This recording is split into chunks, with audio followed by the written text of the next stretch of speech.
Scheme में प्राविधान किया जाना चाहिए, प्राविधित किया जाना चाहिए। ये तो किया जा रहा है कि ला रहे हैं? ला रहे हैं, ये भी ला रहे हैं। कुछ और पॉइंट्स भी हमने नोट कर रखे हैं, हर के बारे में भी मैं चर्चा करूंगा तो एक लंबा समय लगेगा। और भाटिया जी ने एक बात कही है, या शुक्ला जी ने कही है इसमें, कि स्ट्रेटेजिक पार्टनरशिप में यदि प्रोजेक्ट आए तो बड़ी संख्या में स्मॉल इंडस्ट्रीज, एमएसएमई ये सब खड़ी हो जाएगी। अब इस काम पर भी हम लोग रुचि ले रहे हैं, या करेंगे हम लोग, आपको विश्वास दिलाते हैं, पूरा भरोसा दिलाते हैं। और एक हमारी बहन जी जो वहां कानपुर की हैं, तन्मय तिवारी की माता जी,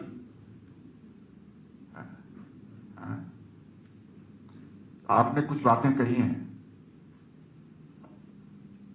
तो आपको कोई यदि मदद चाहिए तो कानपुर के रहने वाले हैं, तो मैं कानपुर के डिस्ट्रिक्ट मजिस्ट्रेट को ही मैंने अपने प्राइवेट सेक्रेटरी के रूप में लिया है। और बहन जी, यदि आपके पास तन्मय तिवारी है तो हमारे पास आलोक तिवारी है।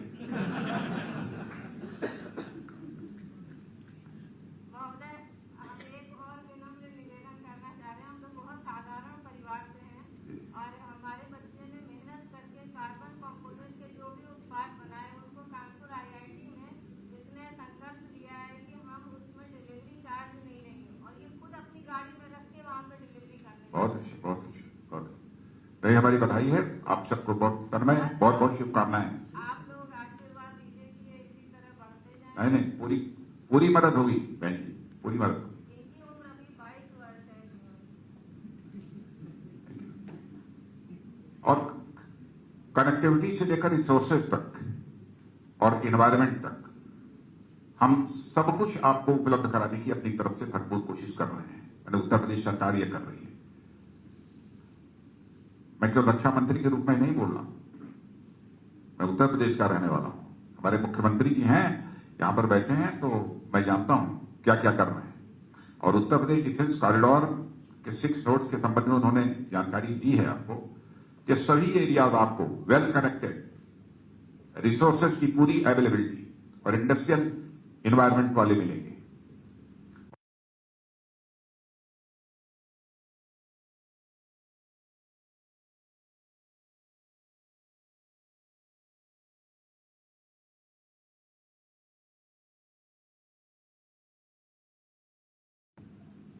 इसके लिए एक तरफ हमने यहां डीआरडीओ द्वारा इंडिजिनस टेक्नोलॉजी का फ्री एक्सेस उपलब्ध कराया है। यह भी शायद पहली बार हुआ है, ये फ्री एक्सेस जो मिला है इंडिजिनस टेक्नोलॉजी का। वहीं दुनिया की कटिंग एज टेक्नोलॉजी तक पहुंच के लिए एफडीआई लिमिट बढ़ाने का भी हम लोगों ने प्रोविजन किया है। और आज डिफेंस सेक्टर में एफडीआई ऑटोमेटिक रूट से आप सबको मालूम है कि 74% और गवर्नमेंट रूट से 100% यह भी कर दी गई है।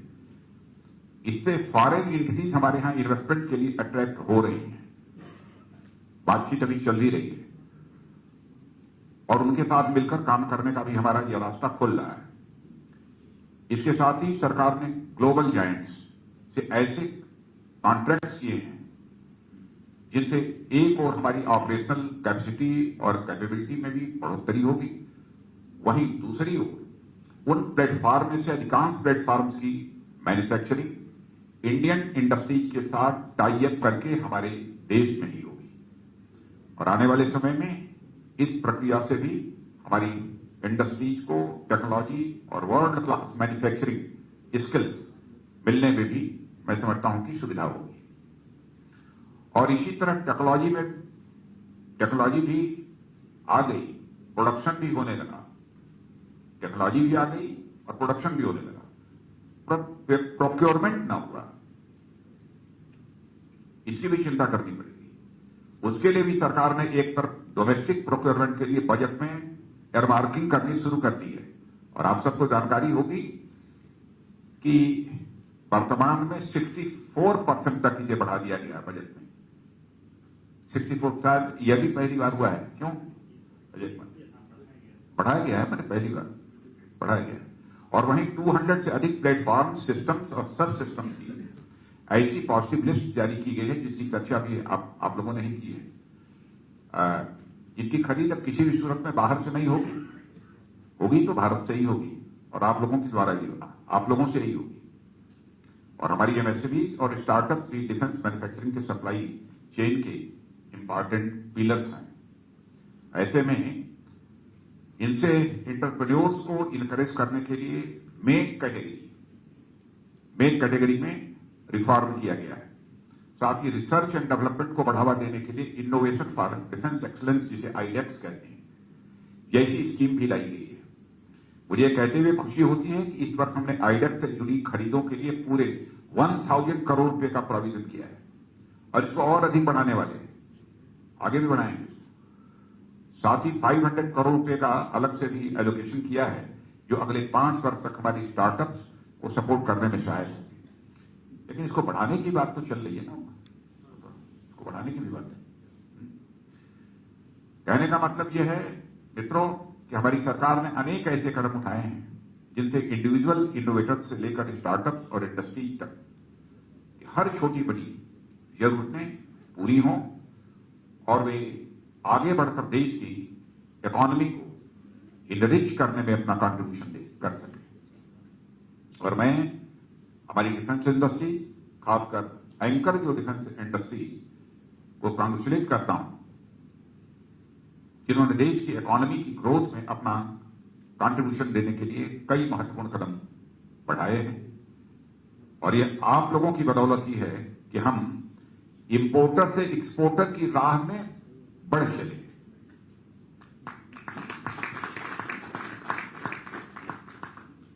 पहले भारत ये दुनिया का सबसे बड़ा इंपोर्टर था, लेकिन इधर कुछ ही वर्षों में वो करिश्मा हो गया कि अब सबसे बड़े इंपोर्टर हम नहीं रह गए, हम नंबर 2 पर आगे, नीचे आ गए। अब ये नहीं कहा जाएगा कि भारत जो सबसे बड़ा इंपोर्टर है। मैं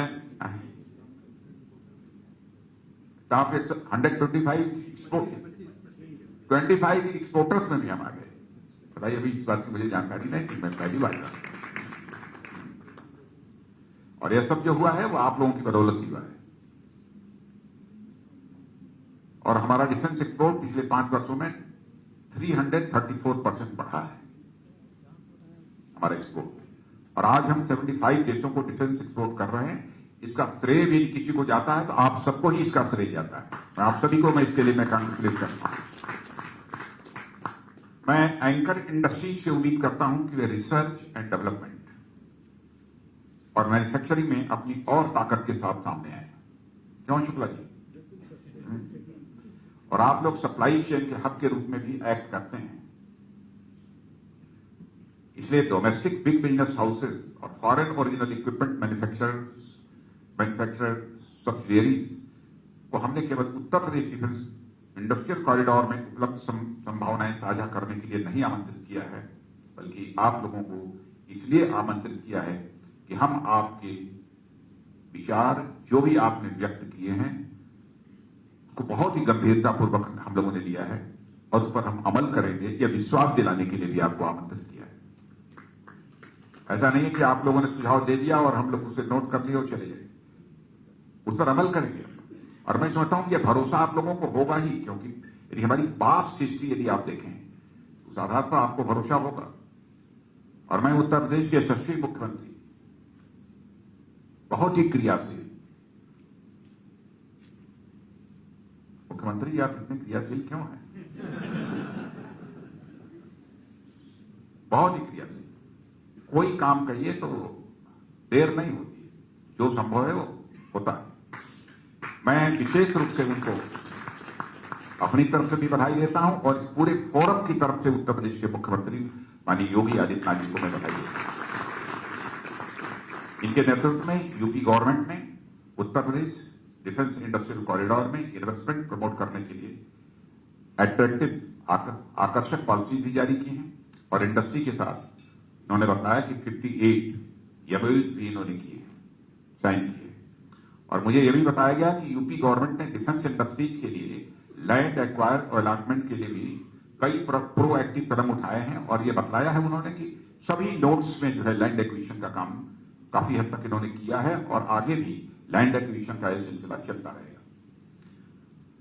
और मित्रों, इसके अलावा पिछले 4 सालों में उत्तर प्रदेश में बिजनेस का एक ऐसा वातावरण बना है। पहले उत्तर प्रदेश और बिहार से लोग बहुत घबराते थे, लेकिन अब उत्तर प्रदेश में बिजनेस का एक ऐसा वातावरण बना है जिसने बिजनेस को बड़ी मात्रा में अट्रैक्ट किया है। यदि शायद पहले का भी उत्तर प्रदेश रहा होता तो शायद आप लोगों के चेहरे पर वह ग्लो हमको देखने को न मिलता जो आज ग्लो देखने को मिल रहा है। मैंने 2 घंटे से आप बैठे हैं, फिर भी आपके चेहरे पर ग्लो है।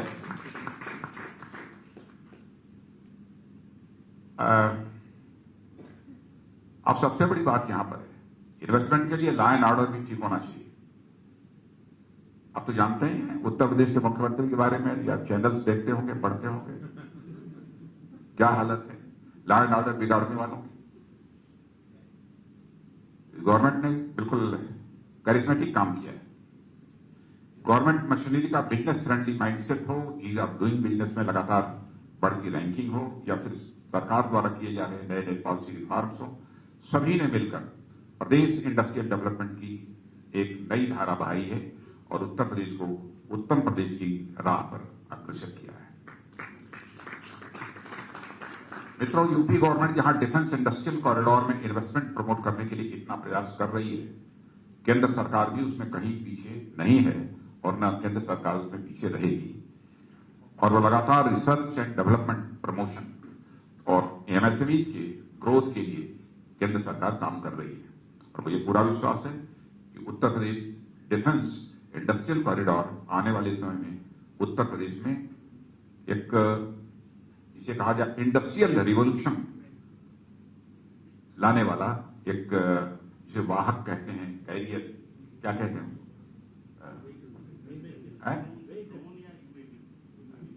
वो कह सकते हैं। साथियों, उत्तर प्रदेश की इंडस्ट्रियल लेगेसी बहुत ही बड़ी पुरानी है। यहाँ के कितने जनपद ऐसे हैं जो अपने प्रोडक्ट्स और अपनी इंडस्ट्रीज के कारण ही दूर दूर तक फेमस है। लखनऊ की चिकनकारी, लेकिन आप लोग में से लखनऊ की चिकनकारी का कुर्ता किसी ने नहीं पहना है। हाँ, लखनऊ की चिकनकारी से लेकर भदोही के कालीन जरूर होगा भदोही का आप लोगों के पास, और कानपुर के लेदर प्रोडक्ट से लेकर मुरादाबाद की मेटल इंडस्ट्री देश ही नहीं बल्कि दुनिया भर में अपनी छाप छोड़ी है उत्तर प्रदेश की। और आने वाले समय में यह प्रदेश डिफेंस और एरोस्पेस सेक्टर में भी दुनिया भर में अपनी छाप छोड़ने के लिए पूरी तरह से तैयार है। आज आप लोगों की इतनी बड़ी संख्या में प्रेजेंस, मैं मानता हूं कि इसका एक स्ट्रांग सिग्नल है। और मैं उत्तर प्रदेश गवर्नमेंट और इंडस्ट्रीज के बीच जो एक डायलॉग हुआ है, मैं मानता हूं कि डायलॉग बहुत ही फ्रूटफुल रहा है। और आज की यह मीटिंग सभी स्टेक होल्डर्स के साथ कंस्ट्रक्टिव डायलॉग के लिए सरकार के गंभीर प्रयास को दिखाती है। मुझे पूरा विश्वास है कि यह मीटिंग समाप्त होने वाली शायद 12:30 या 12:30 बजे, लेकिन 1:30 बजे समाप्त कर रहे हैं लोग, ठीक लंच के समय। मुझे पूरा भरोसा है कि हम इस प्लेटफॉर्म का पूरा उपयोग करेंगे और साथ मिलकर उत्तर प्रदेश में डिफेंस एंड एरोस्पेस सेक्टर को हम डेवलप करने में कामयाब होंगे, मेरा ऐसा विश्वास है। और मुझे इस बात की भी पूरी आश्वस्ति है कि ऐसी मीटिंग्स डिफेंस मैन्युफैक्चरिंग में हमारी आत्मनिर्भरता के सपने को साकार करने में अपनी अहम भूमिका निभाएंगी और हमारे देश के उस गौरव को पुनः वापस लाएंगी जिनका वह सही मायनों में हकदार है। मैं एक बार पुनः आप सबको अपनी हार्दिक बधाई भी देता हूं और आप सबको शुभकामनाएं भी देता हूं। और माननीय मुख्यमंत्री श्री योगी आदित्यनाथ जी को भी मैं अपनी तरफ से धन्यवाद देता हूं, आभार व्यक्त करता हूं कि उन्होंने इस मीटिंग को यहां पर आयोजित किया और आप लोगों के साथ बहुत ही फ्रूटफुल इंटरेक्शन भी हुआ है। आप सबको बहुत बहुत धन्यवाद। आपके प्रेरणादायी उद्बोधन के लिए। और अब अंत में मैं सीईओ यूपीडा श्री अवनीश कुमार अवस्थी जी से अनुरोध करूंगी कि वो अतिथियों के प्रति आभार व्यक्त करें। माननीय रक्षा मंत्री जी, आदरणीय Shri Rajnath Singh ji, sir, defence corridor की ओर से, माननीय मुख्यमंत्री जी की ओर से माननीय उद्योग मंत्री जी की ओर से, माननीय राज्य मंत्री जी की ओर से, हमारे चीफ सेक्रेटरी और हमारे एसीएस इंडस्ट्री और हमारे सभी साथियों की ओर से सर आपका हम विशेष आभार व्यक्त करना चाहेंगे। जैसा आपने सोचा था कि हमारा डिफेंस एक्सपो होगा देश का सबसे बढ़िया, ये जो आज बैठक है, मुझे स्वयं रक्षा सचिव साहब ने और सभी लोगों ने बताया सर कि सबसे बड़ा इंटरेक्शन विद 100%